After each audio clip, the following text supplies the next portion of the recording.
اس کے علاوہ مجھے اس جشن میں آج رات شریک ہونے کی واقعی خواہش ہے۔ تمہیں خواہش ہے؟ اسد نے نفی میں سر ہلاتے ہوئے کہا۔ یہ بات میری عقل سے باہر ہے، نہ میں قیاس بھی نہیں کر سکتی کہ خود کو کس مصیبت میں تم مبتلا کرنے جا رہی ہو۔ بہرحال میں تمہیں ہرگز وہاں جانے نہیں دوں گا۔ اچھی طرح سوچ لو اور سمجھ لو، تم میری خواہش کے خلاف مجھے یہاں روکنا چاہتے ہو؟ ہاں، تو مجھے مدد کے لیے شور مچانا پڑے گا۔ شوق سے شور مچاؤ، مگر یہ کوشش بیکار ثابت ہوگی کیونکہ اقبال جنگ یہاں موجود نہیں ہے۔ اس کے خدمتگار جانتے ہیں کہ اس وقت میری ہی حکومت ہے، لہٰذا اگر تم شور و گل سے پورا گھر سر پر اٹھا لو گی تو بھی یہ لوگ سامنے نہیں آئیں گے، اور تم جانتی ہو کہ اس کے علاوہ یہاں کرب و جوار میں بھی کوئی موجود نہیں ہے۔ زرینہ نے تیزی سے ایک نظر باہر کی طرف ڈالی۔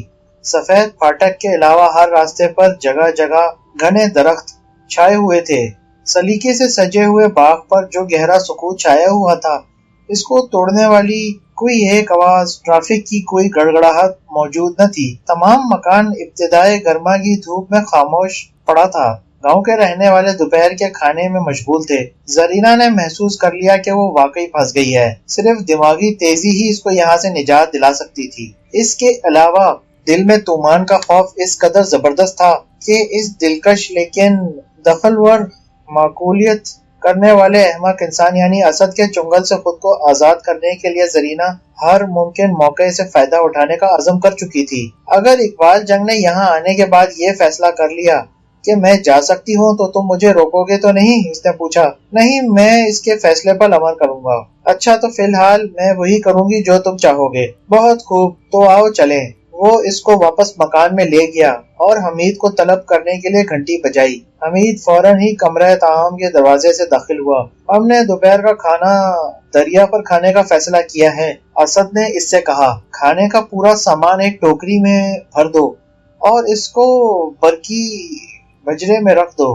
اسد نے یہ فیصلہ فوراً ہی ایک لمحے میں کر لیا تھا، کیونکہ اس نے محسوس کیا کہ زرینہ اس فکر میں تھی کہ موقع ملے تو یہاں سے فرار ہو جائے۔ اگر ایک بار وہ اس کے ساتھ بجرے میں آ گئی تو پھر اسے اطمینان تھا، اگر وہ دریا میں کود پڑنے اور تیر کر نکل جانے کا ہی تہیہ کیوں نہ کر لے تو وہ اس کو کسی ہنگامی صورتحال میں پھر بھی وہاں سے بھاگنے نہیں دے سکتا تھا، اور وہ اس پر اپنا قبضہ قائم کر بھی سکتا تھا۔ بہتر ہے سرکار، بہت بہتر، میں ابھی فوراً انتظام کیے دیتا ہوں۔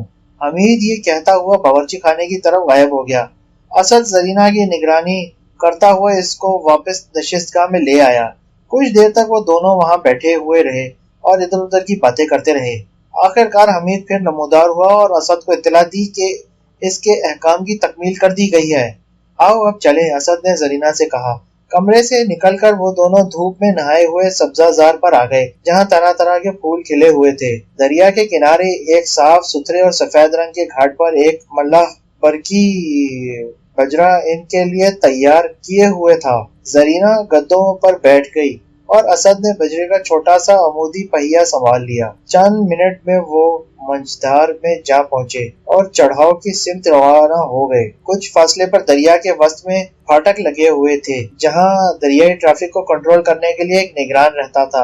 اسد یہ نہیں چاہتا تھا کہ زرینہ کو اس نگراں سے مدد چاہنے کا موقع ملے، اس لیے اس نے بجرے کا رخ موڑ کر ایک سنسان مقام کی طرف کر دیا اور وہ اس طرف چل دیے۔ کنارے کے اس حصے کی طرف شاذ و نادر ہی کسی کا گزر ہوتا تھا۔ بجرے کو کچھ جھاڑیوں میں باندھ کر وہ سامان کے بنڈل اٹھانے لگا۔ اچھا، اب تکلف کو بالائے طاق رکھ دو، وہ بولا۔ ایک اچھی لڑکی کا فرض ہے کہ توام کی فکر کرے، کہ ایک منٹ کے لیے یہ بھول جاؤ کہ تم کون ہو اور ان بنڈلوں کو کھول کر دیکھو کہ ہمارے واسطے کھانے کا کیا ساز و سامان نوکروں نے باندھا ہے۔ زرینہ مایوسی سے مسکرائی اور بولی، اگر میں یہ سمجھتی کہ تم جو کچھ کر رہے ہو وہ واقعی سوچ سمجھ کر کر رہے ہو تو میں تمہیں دنیا کا سب سے بہادر انسان تسلیم کر لیتی۔ یکایک وہ زرینہ کی طرف گھوما اور بولا، ہاں ہاں، ایک بار پھر یہی کہو، مجھے تمہاری آواز سے عشق ہے۔ بڑے احمق ہو تم، زرینہ نے بنڈلوں کو کھولتے ہوئے ہنس کر کہا۔ یہ دیکھو، اس میں پنیر اور یہ کباب ہیں اور روٹی اور سلاد اور بریانی۔ یہ شیرمال تو ہم زندگی میں یہ تمام سامان کبھی بھی نہ کھا سکیں گے۔ اور یہ دیکھو، اس نے ایک چھوٹی سی ٹوکری اوپر اٹھا لی، یہ ہیں بالکل تازہ سیب۔ بہت خوب، نہ جانے کب سے میں نے کشمیری سیب کا ذائقہ بھی نہیں چکھا۔ اسد نے کہا، تم نے انگریزی زبان کا یہ مقولہ تو سنا ہوگا کہ ایک سیب روزانہ کھاؤ اور ڈاکٹر کو بھگاؤ۔ سیبوں کی اس پوری ٹوکری کو لے کر تو ہم دنیا بھر کے ڈاکٹروں کے خلاف بغاوت کر سکتے ہیں۔ اور ہاں، انگریزی زبان کا ایک اور مقولہ یاد آ گیا۔ کہتے ہیں کہ انگریزی فوج اپنے پیٹ پر لڑتی ہے۔ آؤ ہم دونوں اس پورے سامان سے جنگ شروع کر دیں۔ پیٹ کی بھوک اور عشق کی بھوک، اس دونوں ہی سے تو زندگی جوان ہے۔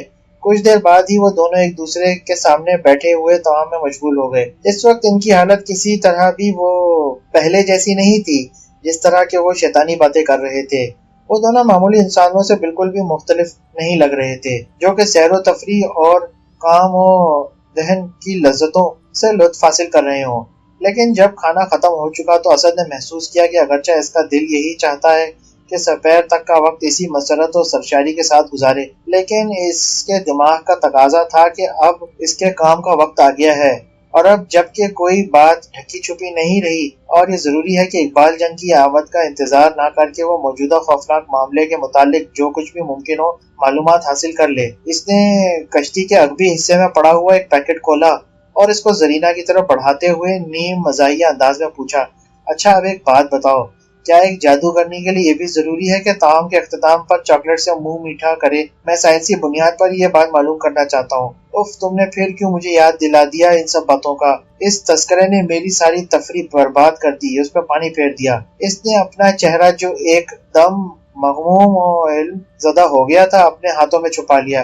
مجھے اپنی حماقت پر افسوس ہے زرینہ۔ اسد نے چاکلیٹ رکھ دی۔ زرینہ کی طرف جھکتے ہوئے وہ بولا، لیکن اس مصیبت میں تو ہم دونوں ہی شریک ہیں، اس لیے اس کا تذکرہ کرنا ہی پڑے گا۔ ٹھیک ہے، پھر ایک بات اور بھی ہے۔ اگرچہ تم دیکھنے میں ایسی نظر نہیں آتی، لیکن در حقیقت تم قدیم کہانیوں کی کسی بوڑھی جادوگرنی سے کم نہیں ہو، ورنہ آج صبح جب میں تمہارے ہوٹل میں بیٹھا ہوا تھا تم ہرگز اپنے طلسمی آئینے میں یہ سب کچھ دیکھ کر معلوم نہیں کر سکتی تھی۔ اگر تمہیں جادوگرنی جیسا احمقانہ دقیانوسی لفظ استعمال کرنے کا شوق ہے تو بے شک تم مجھے ابھی ایک جادوگرنی کہہ سکتے ہو۔ زرینہ نے چہرے سے ہاتھ ہٹا کر اپنے حسین بالوں کو ایک جھٹکے سے پیچھے ہٹا دیا اور اسد پر نظر جما کر کہا، وہ تو صرف بچوں کا کھیل تھا، وہ طلسمی آئینہ، اور اس کے استعمال کرنے سے میرا مقصد صرف یہ تھا کہ میں جو کچھ جانتی ہوں وہ بھول نہ جاؤں اور اس سے بھی عظیم طاقت کے استعمال کے لیے خود کو تازہ دم و مستعد رکھوں۔